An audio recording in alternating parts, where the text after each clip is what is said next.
Um mundo silencioso. Cidades dentro de cidades, onde o túmulo se faz lar e o fogo não simboliza festa. Onde o nome é gravado em pedra e a passagem é só de ida. Seja bem-vindo a um lugar onde um dia você entrará, mas nunca mais sairá. Hoje, em Maravilhas Modernas, cemitérios.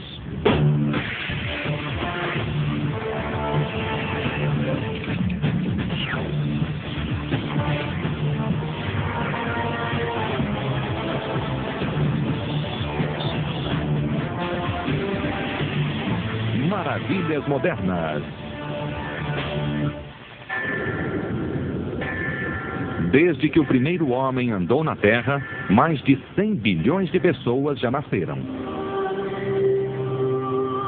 E embora nossa passagem por aqui seja mais longa do que costumava ser, todos nós acabaremos um dia em um lugar como este, na companhia apenas de fantasmas e vermes.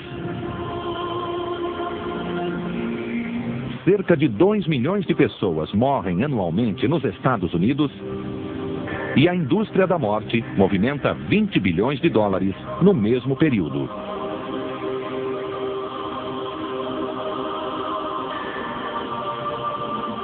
A América assiste a aproximadamente 5.500 enterros por dia.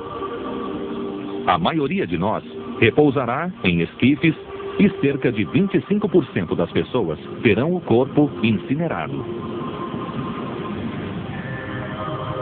Alguns farão a passagem para o outro mundo de forma exótica, como ter os restos mortais lançados no espaço. Mas grande parte acaba por fixar residência nessa cidade dos mortos, a qual chamamos de cemitério. Well, they're called cities of the dead for the most immediate reason is that they resemble small-scale cities, particularly if you look at an aerial view of them. We plan them carefully. We have business in them. We have deviance that occurs in them. They, in some sense, are both these sacred realms that are outside of our daily routine lives, and at the same time, they are reflections of those, and part of those, and in some sense shape those. Acima do solo, a história dos cemitérios é feita de pedras e ecos da eternidade. Mas abaixo dele, a história é feita de corpos transformados pelo impiedoso processo de decomposição.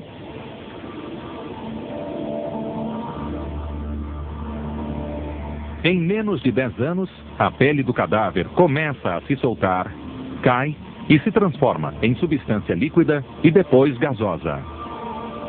Em condições extremas, a pele seca, formando uma camada mumificada.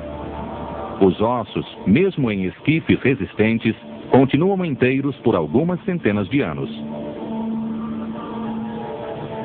É bem mais consolador, porém, pensar na morte como um sono profundo e no cemitério como um lugar agradável. Um lugar onde uma única alma é glorificada ou milhões falam em uníssono. No começo da humanidade, os mortos eram abandonados para se decompor ou serem devorados por abutres. Tempos depois, os cadáveres eram cobertos com rochas pesadas, não apenas para formar um túmulo, como também para evitar que se levantassem e andassem entre os vivos. Os supersticiosos temiam que os mortos voltassem à vida.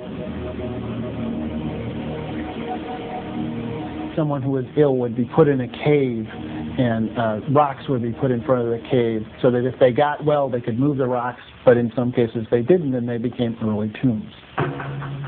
Em 50.000 a.C., os neandertalenses cavavam túmulos e enterravam ossos como forma de oferenda. Também há indícios de que marcavam as sepulturas com flores. Em 3.200 a.C., os egípcios desenvolveram a arte do embalsamento para enterrar suas figuras nobres. De acordo com o historiador Heródoto, o método egípcio exigia 80 dias. Primeiro, o cérebro do morto era arrancado pelas narinas. Depois, o cadáver repousava em salmoura durante um mês. Após a secagem, o corpo dessecado era colocado em um caixão de madeira, envolvido em um sarcófago de pedra.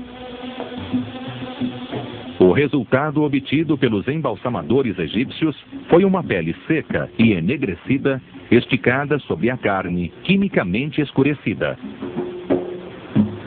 Eles acreditavam que o corpo, nessas condições, atraía uma entidade astral que conduziria o morto para o além. Em 800 a.C., o método mais comum de sepultamento na Grécia era a cremação. Os gregos criaram o termo koimeterion, ou lugar de repouso, do qual deriva a palavra cemitério. O processo chegou ao Império Romano em 600 a.C.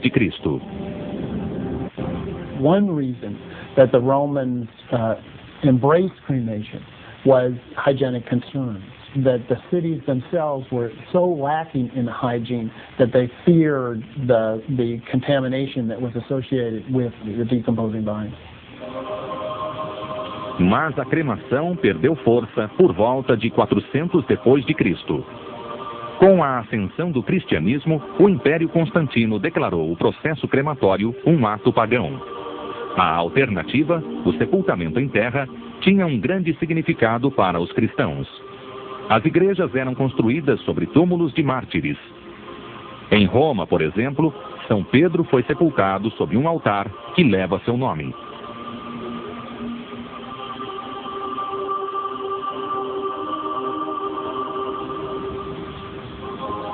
Os ricos e poderosos eram sepultados em solo consagrado dentro da igreja. Os cristãos acreditavam que, dessa forma, o corpo ressuscitaria no dia do julgamento.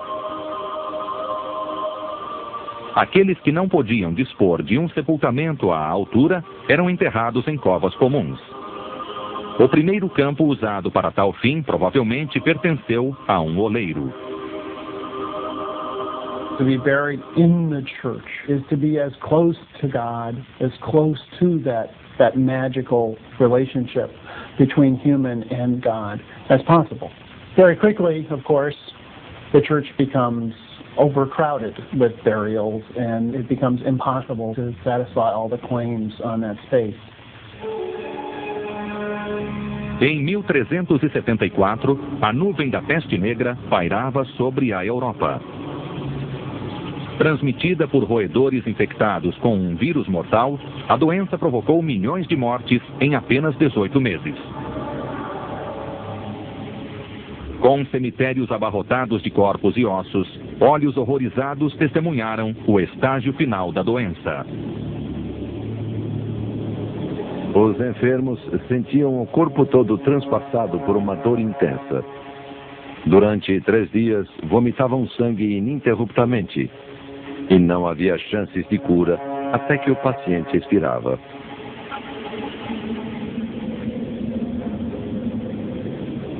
À medida que a praga se espalhava, as igrejas se enchiam de corpos que acabavam amontoados feito lenha.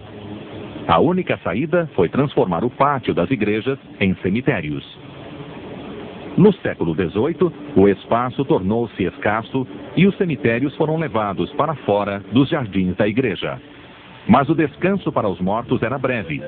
As instalações fúnebres eram alugadas e não compradas, o que significava que o corpo era removido em um ano para dar lugar a um novo ocupante.